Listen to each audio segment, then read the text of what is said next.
Mr. Hicks, I think you have something you want to address? Yeah, I want to hand out these you can pass around. Give Chris his own, since I've seen him charges before. So I appreciate the interaction with Mr. Foley, because basically what I want to ask you about or talk about is this letter I received related to the Clermont County Republican Party on February 26th. So I don't know, I looked in your minutes and I don't see that the matter was ever before the board itself, but I received this letter. So just as a quick background and history, circa about January 20th, it came to my attention that the Clermont County Republican Party had never had a designation of treasurer in the name Clermont County Republican Party.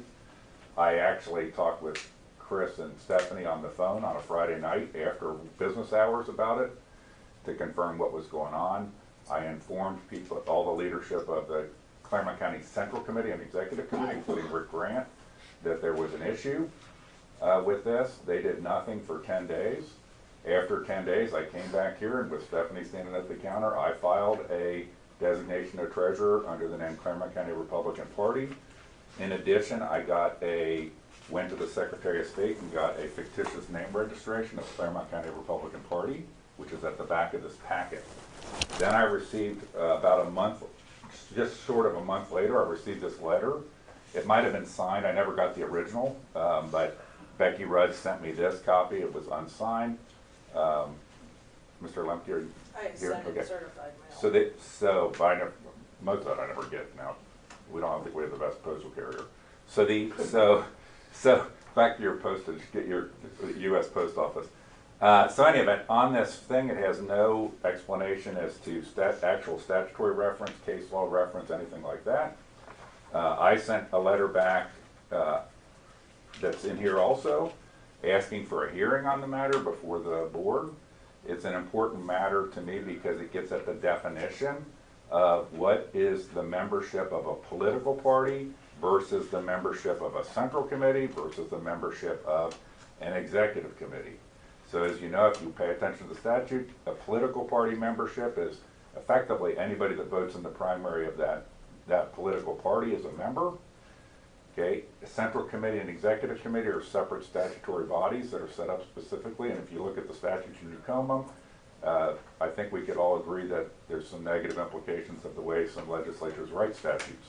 So that makes them confusing. So I wanted to bring this before your attention to understand, you know, A, did this ever come? I think pretty much everything that involves a form or filing done improperly, I don't know the answer to this because I haven't done enough research to be honest, comes before you, like you kick or accept or reject petitions, you say accept or reject this, you do, you know, there's different things on which there is some sort of adjudicatory process that takes place around it. I'm not aware of what happened here, and my letter has been unanswered now for months relating to what happened, to asking for statutory references or case law references to the basis for this letter. And so I wanted to come here today to just ask you guys, did this ever come before you? Like I said, I didn't see it in any minutes anywhere. And how can I get this to come before you? Are there to be some hearing on it? I'm not asking for any particular outcome of that hearing, but I want to get it on the record of this definition of what a party is versus what a central committee is versus what a executive committee is. As an aside, I just want to make note of something that's in here because you might not notice it. On the same day that the letter's dated, February 26th, the same day the letter's dated, there's a mail to me, Clermont County Republican Party, dated the same day telling me to file a campaign finance report. The same day. You look at the postmark, the meter mark on that, February 26th, same day as a letter telling me it's rejected, I'm being sent a thing telling me to file the report.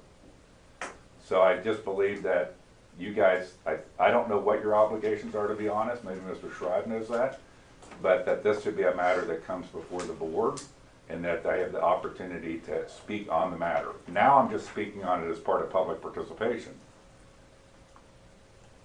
So you had a lot of reaction to Mr. Pauly.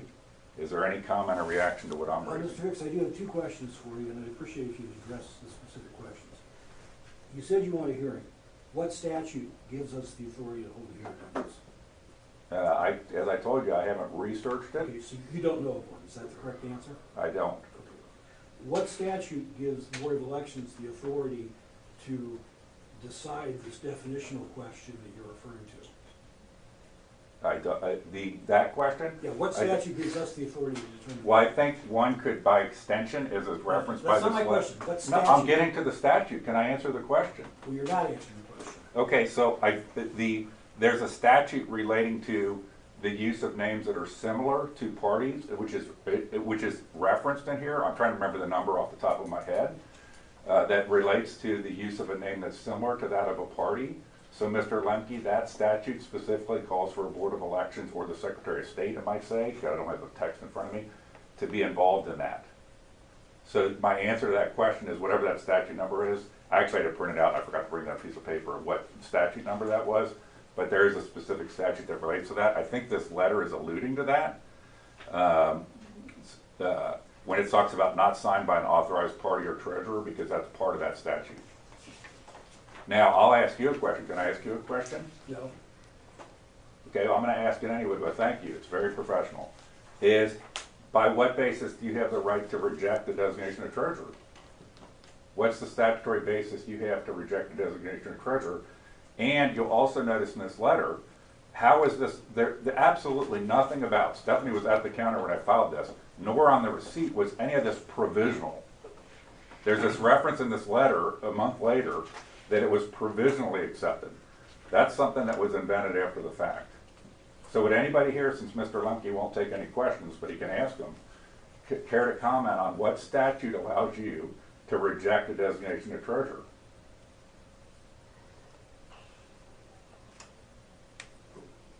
I'm not aware of one. I looked for one. There may be one. I'm just saying, I looked for it. I looked in the administrative code also. I couldn't find any statute that allows the Board of Elections to reject the designation of treasurer. Are you aware of one, Mr. Shrive? I'm not here to answer questions. Seems to be you guys can get The together. 5 minutes is quite a bit past. Your so 5 minutes is up, Mr. Hicks. We allow a little bit of We leeway appreciate because you of taking the time to visual speak to cues. us. So I guess I'll have to do like a mandamus or something to get this body to do anything? We're not here to give you legal advice, Mr. Hicks. Or answer questions, apparently. Okay, moving on.